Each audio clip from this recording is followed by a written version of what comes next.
Halloween night had finally arrived, and the air buzzed with excitement. Kids in costumes roamed the streets, their laughter mixing with the rustling of leaves and the occasional eerie breeze. Among the crowd of trick-or-treaters was a group of 4 friends: Max, Sophie, Lily, and Ben. They had been planning their Halloween for weeks, and this year they had a special target in mind: old Mrs. Renshaw, the grumpy woman who lived at the end of the street. Mrs. Renshaw wasn't just any old neighbor. She was the one who never put up decorations, never handed out candy, and always shooed kids away from her porch. Rumors swirled around the neighborhood that she was more than just unfriendly. Some said she was a witch. Max didn't believe in witches, but he thought the idea made their prank even more fun. "Are you sure we should do this?" Sophie asked, clutching her candy bag a little tighter as they approached Mrs. Renshaw's house. "Come on, it's just a harmless prank," Max replied with a grin, holding up a small plastic spider and a whoopee cushion. "We'll leave the fake spider in her candy bowl and make it look like it crawled out. She'll freak out." Lily laughed, though nervously. "Yeah, but what if she gets really mad?" Ben, always the calm one, shrugged. "She won't even know it's us. Besides, it's Halloween. Pranks are part of the fun." They crept up to Mrs. Renshaw's darkened porch, their hearts racing. The house seemed even more ominous up close. No lights, no pumpkins, and not a single Halloween decoration in sight. It was as if the house itself was rejecting the holiday spirit. Max carefully placed the fake spider in the empty candy bowl that sat on the porch, then stuck the whoopee cushion beneath the welcome mat. "Perfect," he whispered, gesturing for the others to follow him off the porch. As they scurried back down the street, the kids burst into nervous laughter. "Did you see her house? It's like a haunted mansion," Lily said, her eyes wide. "Yeah, but that just makes the prank even better," Max replied, already feeling the thrill of success. "She'll finally get a taste of her own medicine." The group made their way to the next block, continuing their trick-or-treating.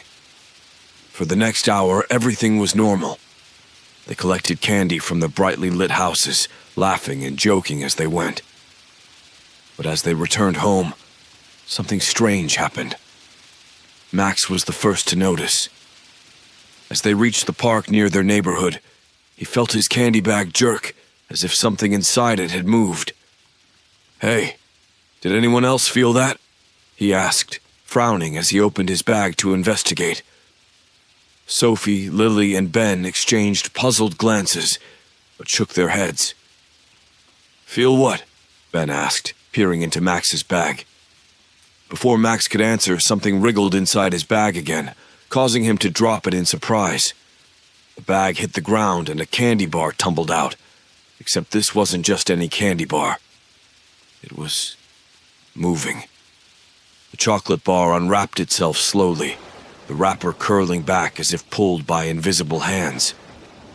The candy inside wobbled slightly. Then, to the kids' horror, it hopped toward them. "What is that?" Sophie stammered, backing away. Max stared at the candy in disbelief, his voice caught in his throat. The candy bar, now fully unwrapped, hopped again, then a third time, as though testing its newfound mobility. "This has to be a joke," Ben muttered, but even he sounded unsure. "It's not," Lily whispered, her face pale. "It's real." Before any of them could react further, more candy began to stir in their bags. Gummy worms wriggled, lollipops shook, and candy corn rolled around like tiny marbles. The group watched in stunned silence as their once harmless treats came to life, each piece seemingly more active than the last. Max swallowed hard. I think we've messed with the wrong person." Sophie glanced nervously toward Mrs. Renshaw's house, now far behind them. "You don't think—" "We need to go back," Max said firmly, his voice edged with fear. Something's not right. And with that, the group turned, heading back toward the house where their innocent Halloween prank had set something sinister in motion. The eerie quiet of the night hung over the group as they rushed back toward Mrs. Renshaw's house.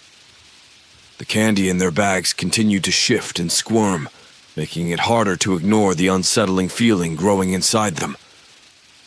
Max gripped his bag tightly, his mind racing. He had never believed in magic or curses. But how else could he explain candy coming to life?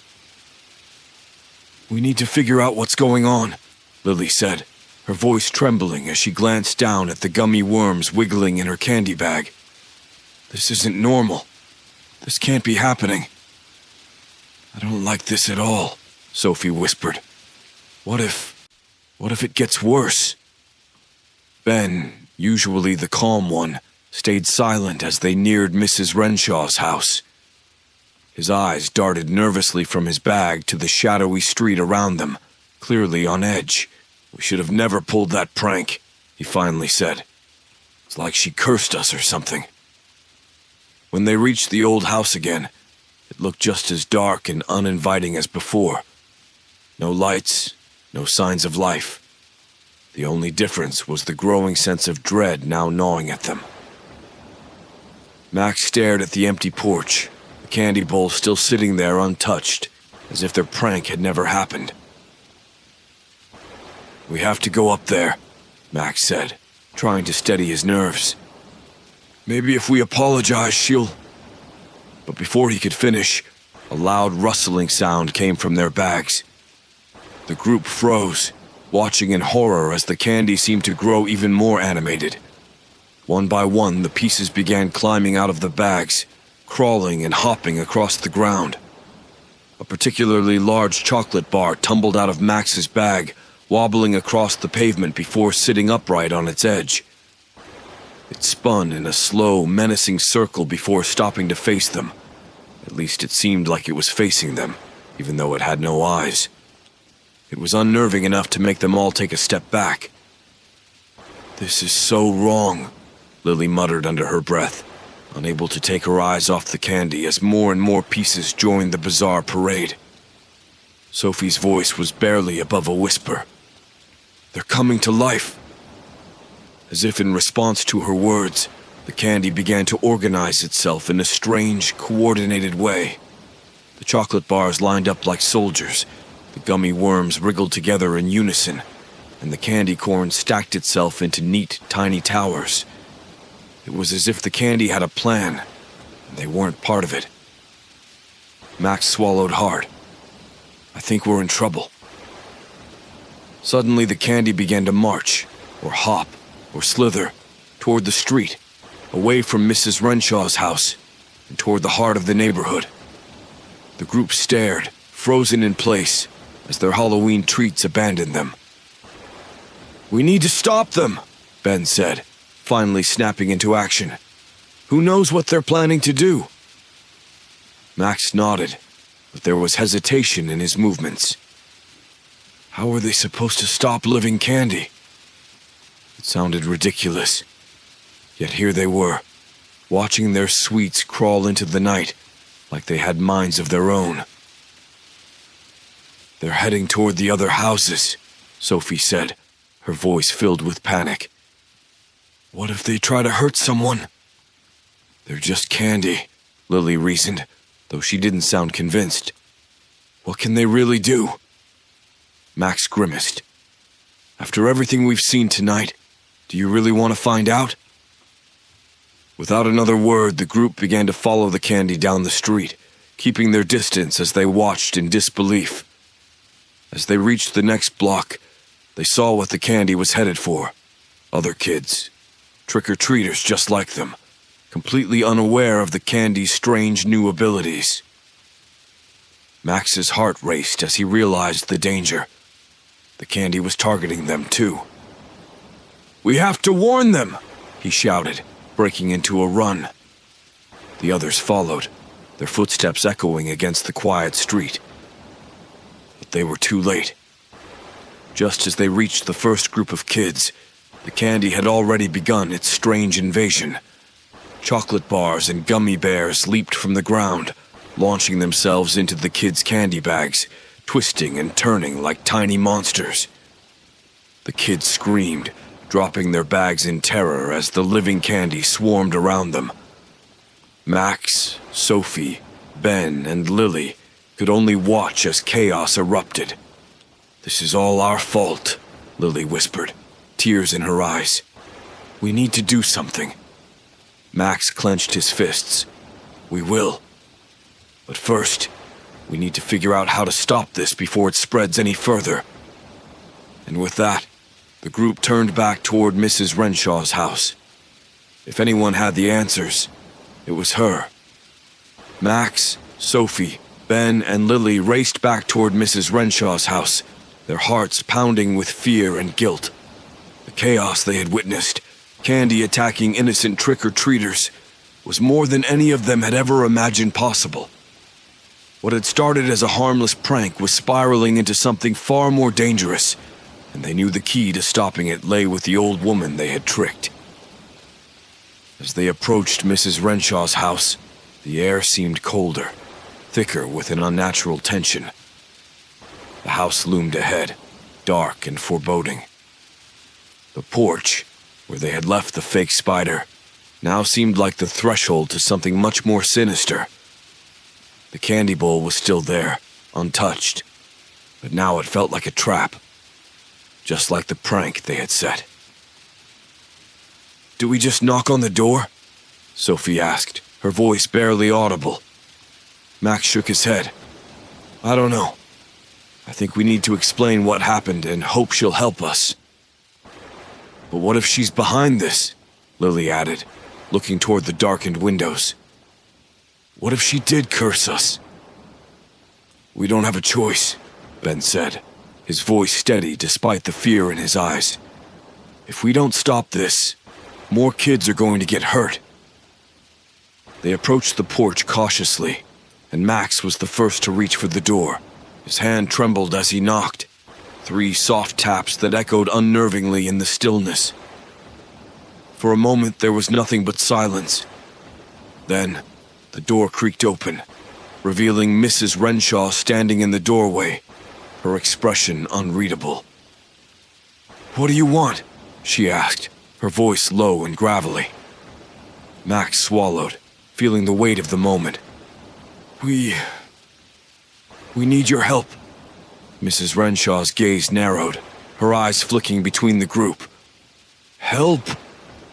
After the little prank you played on me earlier?" She stepped forward and they could see the full brunt of her glare. "Do you kids think Halloween is just about tricks and jokes? Do you know nothing of the magic that stirs on this night?" Sophie opened her mouth to apologize, but the words caught in her throat. The tension between them and the old woman was thick with unease. "Please," Max said, taking a step forward. "Something weird is happening. Our candy, it came to life. It's attacking other kids." Mrs. Renshaw's expression didn't change, but her eyes gleamed with a strange intensity. "Oh, did it now?" She crossed her arms, and for a moment, it seemed like she might slam the door in their faces. But then she sighed, long and deep. "I warned this town long ago not to mess with things they didn't understand. But no one listens, do they?" The kids exchanged nervous glances. They had no idea what Mrs. Renshaw was talking about, but it was clear she knew more than she was letting on. "We're sorry about the prank," Lily blurted, her voice shaky. "But please, you have to help us. We didn't mean for any of this to happen." Mrs. Renshaw studied them for a long moment before stepping aside and motioning for them to enter. "Come inside."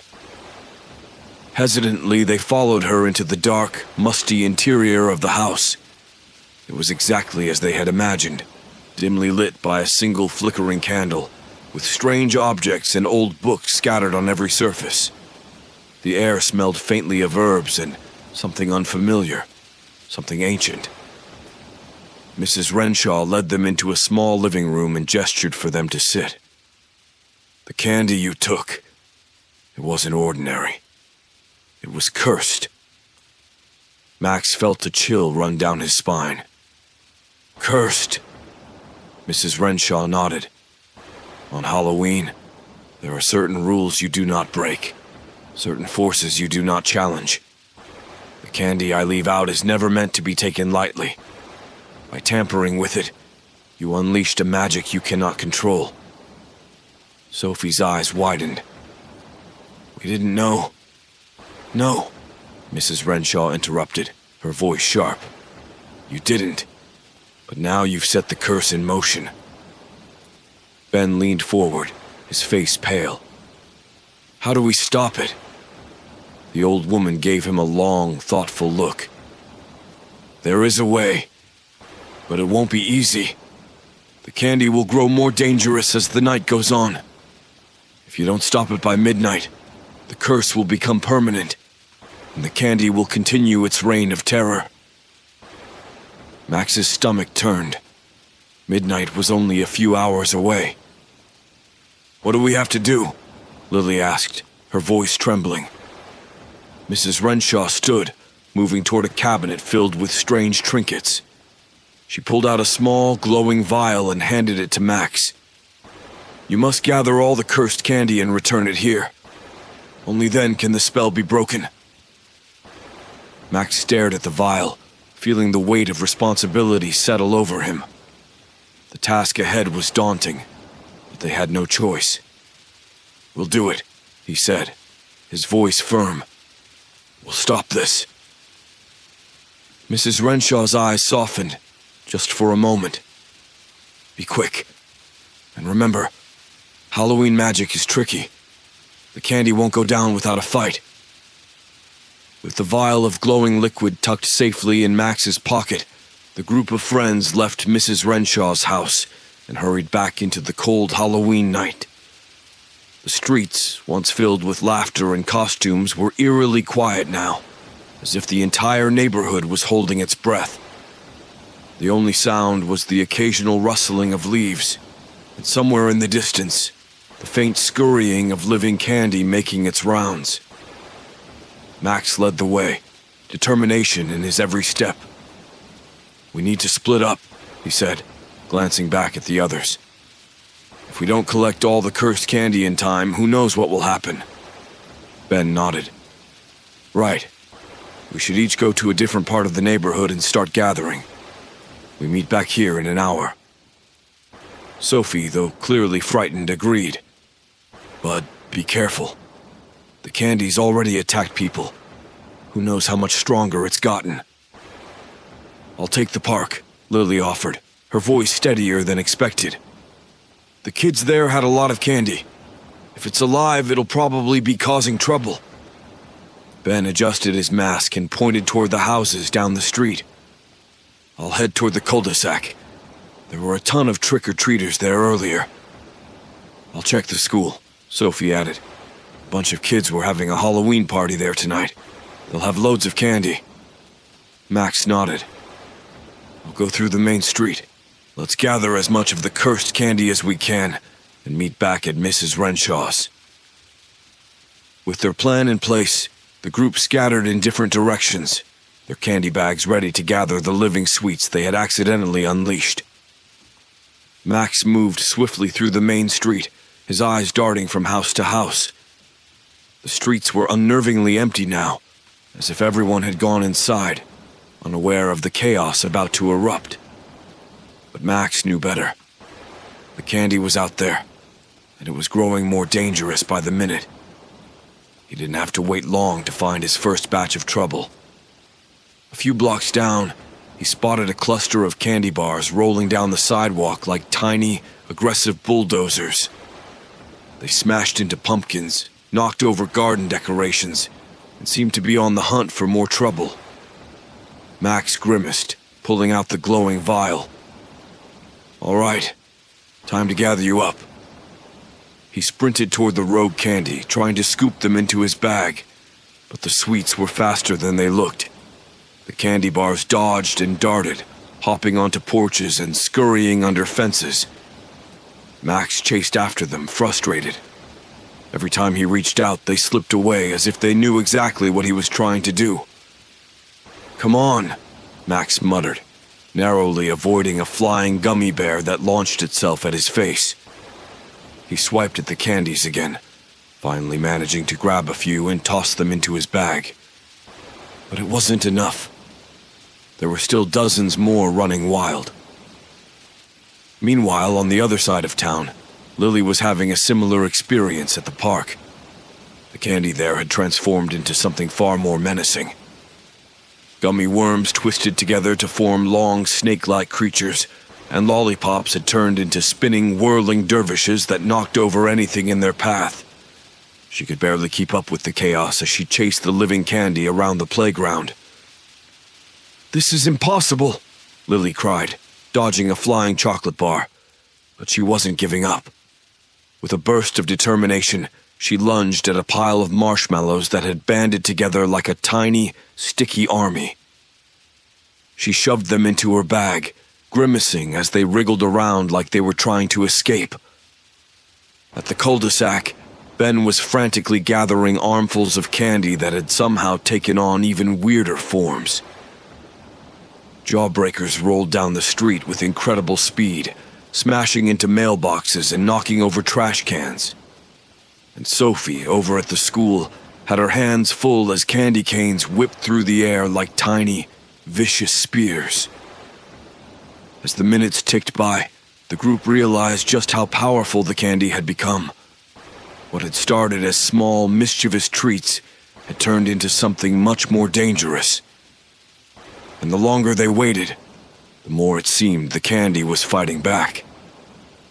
Max finally cornered a group of candy bars in an alleyway, trapping them against a fence. He tossed them into his bag, feeling the weight of the cursed sweets grow heavier with each new addition. He glanced at his watch. There wasn't much time left. The others were having similar luck, though they were all exhausted from the chase. By the time they regrouped, each of their bags was full of wriggling, squirming candy. "We got most of it," Ben panted, dropping his bag on the ground. "But it's getting stronger," Sophie added, clutching her bag as if the candy might leap out at any second. "We need to get it to Mrs. Renshaw before midnight." Max nodded, his heart pounding. "Let's go. This isn't over yet." Together, they headed back to Mrs. Renshaw's house, knowing that the final challenge still lay ahead. The group hurried through the empty streets, their bags heavy with the cursed candy. Max led the way, clutching his sack of wriggling sweets while glancing nervously at his watch. They were running out of time. Midnight was fast approaching, and they still had no idea what final steps they needed to take to break the curse. Mrs. Renshaw's house loomed in the distance, as dark and foreboding as ever. The front porch seemed to be waiting for them, and the single flickering light from inside gave the place an unsettling glow. "This has to work," Lily muttered, her voice shaky. "We've gathered all the candy we could find. It has to be enough." Ben nodded, but there was doubt in his eyes. "If this doesn't work..." "We can't think like that," Max interrupted, his tone firm. "We're going to break this curse one way or another." They reached the porch and knocked on the door. Almost instantly it creaked open, and Mrs. Renshaw stood there, her face as unreadable as ever. "Come in," she said, her voice low. "You don't have much time." The kids hurried inside, the door slamming shut behind them. The air inside the house was thick with the smell of herbs and something ancient, something that hinted at powerful magic just beneath the surface. Mrs. Renshaw gestured for them to follow her into the same room they had sat in before. The flickering candle on the table cast eerie shadows that seemed to dance along the walls. "Did you gather all the cursed candy?" Mrs. Renshaw asked, her sharp gaze moving over the group. Max and the others nodded, setting their bags on the table. The candy inside wriggled and squirmed as if trying to escape. Mrs. Renshaw eyed the bags for a moment before giving a small nod of approval. "You've done well," she said, moving toward the cabinet where she had retrieved the glowing vial earlier. "But the final part of this task will not be easy." "What do we have to do?" Sophie asked, her voice trembling with anticipation. Mrs. Renshaw turned, holding the same vial of glowing liquid. But now there was something different about her expression. Her face, once stern and cold, had softened slightly, almost as if she were hiding something. "The candy has absorbed the curse deeply. Simply bringing it back here isn't enough. To break the curse, the source of the magic must be undone." "The source?" Ben echoed. "You mean the candy?" Mrs. Renshaw shook her head. "The candy was only a vessel. The curse was placed on it by something far older, far more dangerous." Max's stomach twisted with unease. "What do you mean?" Mrs. Renshaw sighed, her eyes flickering with a strange emotion they couldn't quite place. "I wasn't always like this," she began, her voice softer than they had ever heard. "Many years ago, I practiced magic, but not the kind of magic you children think of in fairy tales. I meddled with forces I shouldn't have, and one Halloween night I cast a spell too powerful for me to control." Sophie gasped. "Is that how the candy was cursed?" Mrs. Renshaw nodded. "The curse I cast that night was intended to bring prosperity, but it twisted into something dark. The magic seeped into the candy I gave out every year, waiting for someone to tamper with it. You triggered it with your prank." Max stared at her, understanding slowly dawning. "So, to break the curse, we have to undo the spell you cast?" "Yes," Mrs. Renshaw replied gravely. "But undoing a spell of this magnitude is not easy. The magic has grown stronger over the years. You will have to return the cursed candy to its original form, and that means facing the source of the spell." "The source?" Lily asked, her voice barely above a whisper. "Where is it?" Mrs. Renshaw pointed toward the far corner of the room, where a large, ancient-looking mirror stood. Its surface was dark, almost like a pool of shadow. "Beyond that mirror lies the realm where the curse was born. You must enter and place the candy inside the circle of power where I first cast the spell. Only then will the curse be broken." Max's heart pounded in his chest. Entering a magical realm to face the origin of the curse sounded like something out of a nightmare. But they didn't have a choice. The clock was ticking, and if they didn't act fast, the candy's malevolent magic would spread far beyond their control. "We'll do it," Max said, his voice steady. "Tell us what we need to know." Mrs. Renshaw handed him the glowing vial. "This will protect you from the worst of the magic, but it won't last long. You must be quick, and you must be brave. The realm beyond the mirror is not kind to those who enter unprepared." The group exchanged nervous glances, but there was no turning back. Together, they stood before the mirror, the cursed candy heavy in their bags, and prepared to face whatever waited for them on the other side. Max, Sophie, Lily, and Ben stood before the large, shadowed mirror, their hearts pounding in unison. Mrs. Renshaw's warning echoed in their minds, but they had no choice but to enter the mysterious realm and break the curse before midnight. With the cursed candy bags in hand, and the glowing vial Mrs. Renshaw had given them, they took one last deep breath. "Stay together," Max said, his voice resolute despite the fear creeping in. "We go in, find the circle of power, and break this curse. We can't let anything stop us." Mrs. Renshaw stepped behind them, her eyes sharp and serious. "Remember, you don't have much time. The curse grows stronger as the night deepens, and the magic of the mirror will not hold forever. Be quick." With that, Max reached out and touched the surface of the mirror. Instead of meeting cold glass, His hand passed through it like liquid, and an icy chill spread through his body. The others watched in awe and fear as Max's figure began to vanish into the swirling shadows of the mirror. One by one, they followed. The moment they stepped through, they found themselves in a strange, dark forest. The trees loomed tall and twisted, their branches curling like claws against a starless sky. The air was heavy with an eerie silence, broken only by the occasional rustle of unseen creatures moving through the shadows. "This place gives me the creeps," Ben muttered, his voice barely above a whisper. Sophie shuddered. "I don't like it here. We need to hurry." Max held up the glowing vial, its soft light casting a small circle of protection around them. "Mrs. Renshaw said the circle of power would be here somewhere," he said, his eyes scanning the strange landscape. "We need to find it." As they moved deeper into the forest, the trees seemed to close in around them, their twisted shapes almost alive, watching their every step. The ground beneath their feet was soft, like stepping on damp earth, and every step felt more difficult, as if the forest itself was trying to keep them from their goal. Then, ahead of them, a faint glow appeared through the trees. Max's heart leaped.